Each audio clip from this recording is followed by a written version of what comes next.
Well, okay, so on just like a scientific level, Yeah. Oxford philosopher Nick Bostrom, Right. the time is 2003, Mm. and he asks himself, could a robot, could technology Mm-hmm. achieve human consciousness? Mm. Right? Like, could we get to the point where we could make a civilization, a simulation, or Right. something like? Okay, Exactly. gotcha. Like what if let's just say Rudy from the Jetsons, Mm-hmm. what if she was like a maid, but she was also our god? Mm. You know what I'm saying? Yeah. Like that's a bad example, but it's a pretty good example. So like one of the there's three things that he posits about that theory. One is humans would never be able to reach the level of creating that kind of technology that could have consciousness because we would destroy ourselves first. That's I could see that. Absolutely. I mean, if you think about where we are now in Yeah. this world, I Yeah. mean, even if you're watching this 20 years from now, you're probably going to be like, dang, the world stinks. Like, you know what I mean? Like, it is what it is. There's always things going on. There's always wars. It's a beautiful life. And so what that means, it probably would not be true. Right. Because we would destroy ourselves first. Yeah.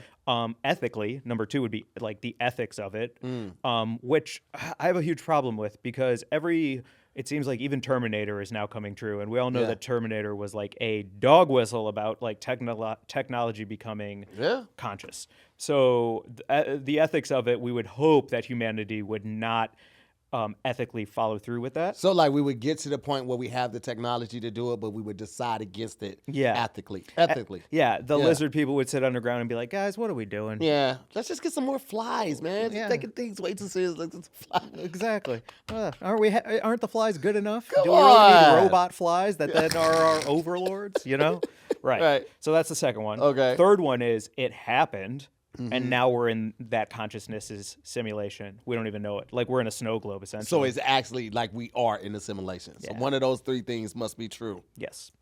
And the question is, which one do you believe? And the Matrix asks, or I think the Matrix says the third one is true. I'm so stoked to go home and watch The Matrix tonight.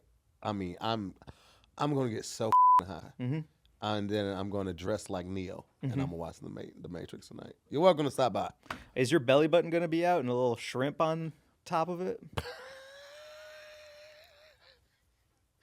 No, You're not gonna do that part? We're not doing that scene. Then I might stop by. That was a wild ass scene. Isn't that too. wild? Just his mouth. That's such a good movie. Yeah, Such man. a good movie. All right. The fact that, and I'm sure we're going to get into this later, but like even the AI, where we are right now, Yeah, man. it reminds me of a couple things. AI is scary as It's crazy that y'all really still doing this chat GBT. I was excited a little bit when it came out, but like the more comes out, I'm like, no. I don't know if you saw this, but recently there was an incident where chat GPT initiated the conversation with someone. Really? It asked this kid, how was your first week of high school? And the guy responded like, did you just initiate this conversation? He was like, yes. I wanted to find out how you enjoyed your first week of school. If you would prefer to initiate conversations, just let me know that. ChatGPT parent company has come out and addressed this and said, yes, this did happen. But they also made it say like this person wasn't the only person experiencing something like that, but they said they've gone in and changed their initiate conversation or start conversation option off. It's just like, we are seeing this happen right in front of us and nobody's doing anything to stop it. So we have, there's a theory in the Matrix that Mr. Smith used to be a human who Yeah. got absorbed by the Matrix. And it's because he has things like irony, like he understands sarcasm. He has Yeah. human traits instead of just robotic, machinations. And so the idea that AI has initiative is terrifying. It really is, man. Because what if it's just like in the movie and they were like, we realize the problem. Like as AI, as robots, we are here to make life better, right? And we realize that you guys are the ones that's f***ing up. So we're just gonna kill all the humans, right? Let the earth reheal itself. Of and if you guys course. come back, natural selection, am I right? Yeah. It's crazy, man. Yeah. I'm also reminded of this one episode of Futurama, and this one is this brought up all the feelings I had when I first saw The Matrix.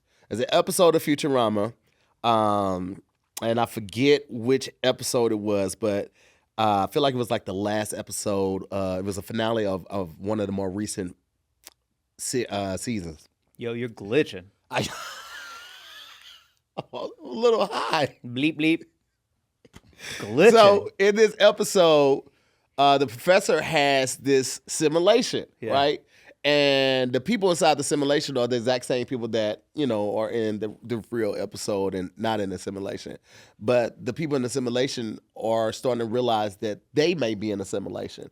And so they decide to go to the end of the universe to see if it's like nothing there or is this one star there that shows that they're at the end of the universe. Mm-hmm. And so because this is happening, and it's taking a lot of power because they are growing so advanced. Like the technology in the simulation is growing so fast, is draining all this power. So Professor comes up with the idea to slow down time in a simulation, so they never get to the end. They never discover, so sinister. And so it just slows it down like tremendously, and they never it's never. But just that is so trippy that someone would think to like write that. It's like, did you just come up, like, is the weed that good wherever you are, or is this something different? But also, if you think about, like, in this reality, whatever, like, dimension that we are in, whatever reality this is, certain months feel like forever. Other months click by, and it's almost like, what if someone is pulling the trigger on all that just to, like, mess with our time-space continuum so that we never reach the truth? I stopped getting excited for, like, vacations or seeing people, like, oh, I'm counting down the days, because it seems like that shit goes so slow, and then when you get to the place or you hanging with that friend, it seems like that time flies by. So I try to, like, stop myself from like, man, I can't wait. No, I absolutely can wait. Yeah. Let's keep this shit at regular speed. Let's not kick it into the turbo right now. So I absolutely, man. But that episode of Futurama, man, that was. If we're going to talk about this, we got to talk about Elon Musk very quickly. Come on, man. All right. Because I talked about that other dude, Futurama, great show. But Elon Musk is currently my Agent Smith. Really? Yeah, I think he is an alien sent down from another, another dimension. Yeah. Okay, a couple things. One is, obviously there's multiples of all of us, right? Yeah. Like there's string theory, multiple dimensions, the size of pieces of paper all next to each other. I'm like a mediocre Mike Glazer. You know what I mean? Like, I'm like a 7.4 tops out of whatever 10 out of 10 is out there. Easily only a 7.4. I think you're a 10. Oh, you're no, a 10 man. in my eye.